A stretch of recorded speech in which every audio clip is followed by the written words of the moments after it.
Hiya, it's Stone again. I wasn't fully expecting to be back so soon, but eh. Also, flashing lights warning. Be safe, please. Now, earlier this year, and late last year, I wanted to make a full-scale video on Boofy's bunker. But I knew that would take quite a bit of time. So I was just going to work on it over time while working on other videos. Then JayskiBean made all of his games available publicly. They might have still been on his Patreon, and updated literally all of them. So that changes my plans for the rest of the year, I guess. And I'm going to be talking about two of them here and now. Now, the two games I am talking about come from what JayskiBean called it during his direct, the Parody Duology. And here's the neat part. I have barely seen anything from these games before writing the rest of the script, so I'm very excited. The first one I want to talk about is DPT, aka Dr. Pepper Terror. DPT was probably released on March 4th, 2020. At least I'm pretty sure. I couldn't find a post for the game releasing on GameJolt or itch.io, and while there was a video on JayskiBean's YouTube channel that does show DPT to an extent, it also doesn't say a thing about release, so I'm just going off this date and minusing it by 1 due to what that update was. In DPT, you play as Little Billy, who has to get your grandpappy a case of Dr. Pepper from his shed, which is a space-time anomaly for some reason. Probably so we can get more Dr. Pepper. Once inside, the game is akin to PT, but with a Dr. Pepper flavoring to it. Most of the gameplay is just walking in a loop, with a couple of Easter eggs hidden early on. These are moneybags behind the shed, a Boofy portrait, a little toy of Boofy, and a portrait of Go to Jail.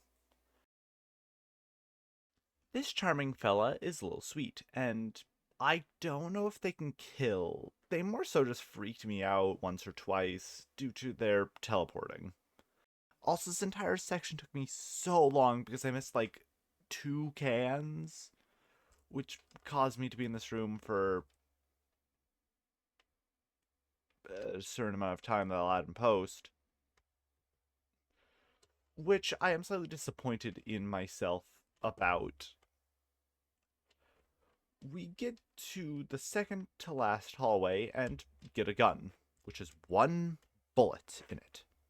We head into the last hallway and find the case of Dr. Pepper. Suddenly, we are locked in place with Grandpappy behind us. While we have a gun, I kinda don't want to do jail time for murder, so he's finally able to get his Dr. Pepper, which he drinks so quickly that he, once again, gets amnesia and asks us to get him a case of Dr. Pepper, continuing an infinite loop.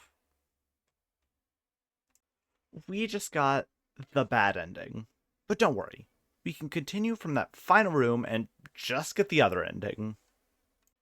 We head back in and shoot Grandpappy, causing us to be free from this endless cycle of grabbing cases of Dr. Pepper. Also, Go to Jail is now the one behind the shed, alluding to the fact we literally just committed homicide due to intent and will likely face several years in prison, mostly due to being a child. While DPT doesn't have much in terms of replayability, I would still very much recommend checking it out. It feels quite silly and did get me a couple times. The next game, though, this one had me nervous during it. That game is Do Not Pass Go. Do Not Pass Go released on January 19th, 2020. And this time, I'm certain of it, because this one has a definitive release trailer on JayskiBean's YouTube channel. Yippee! And is also the reason I assume DPT released on March 4th.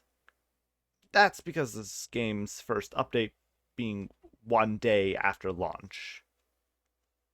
Do Not Pass Go has you playing a game of Cursed Monopoly, which tasks you to collect $200, pass go, and escape money bags. Now, I want to talk about how the enemies work. However, I don't actually know how they work. So I thought it'd be fun to try and guess how they do.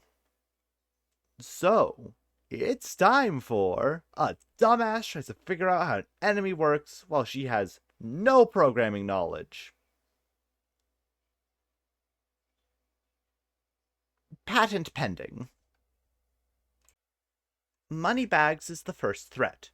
What I know about him is he will roam around the map and give chase if he spots you, only ending chase once he loses sight or catches you. Once caught, you have 60 seconds once you respawn to find him. If you're caught 3 times, you lose. His movements have a thudding sound to them that sounds like this.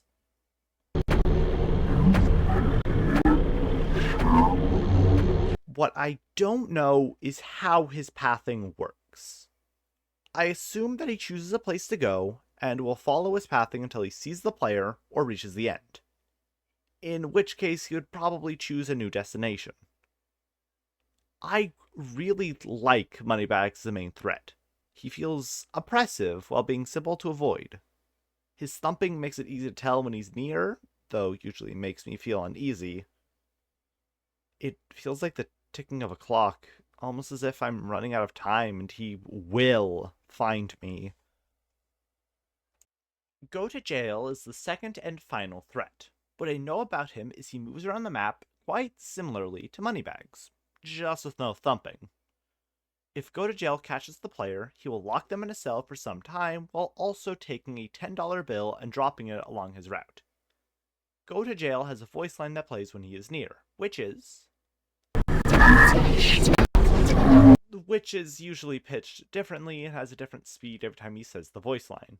What I don't know is his pathing, though I assume it's either very similar to Moneybags or it's the same.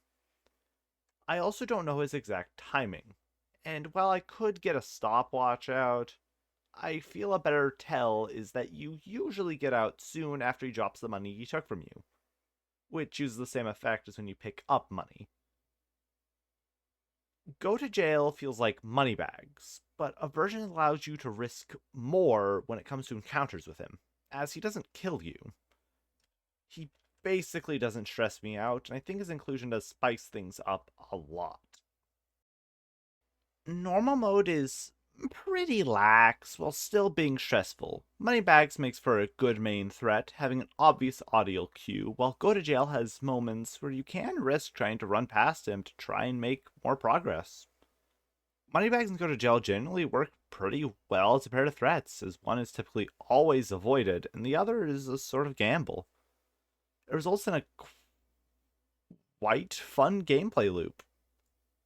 Now, if only there was a harder mode. It's time for hard mode. Hard mode adds an additional $100 you have to collect. Moneybags' kill timer is shorter. Go to Jail's jail time is longer, and he takes $20 instead. After we beat hard mode, we unlocked classic enemies. All this does is make Moneybags into Rich Uncle Pennybags, and Go to Jail into the jail space. Everything else is the same, though it is pretty cool. Honestly, hard mode isn't that much harder than normal mode. The extra money is pretty much just in the hiding spot areas, but making the timers more demanding does add to it. It's definitely more stressful and feels so relieving to make it to the end. Classic mode is a neat addition. Adding a bit more replayability to a game is always nice. Honestly, this game leaves me so very excited for what's in store with me in JayskiBean's other games. Well, that was definitely longer than the previous video, which is nice. I'm probably going to continue with JayskiBean's games, as these games were a lot of fun, and I've never gotten a chance to really play any of them. Though, I do have an idea of some things I might want to try.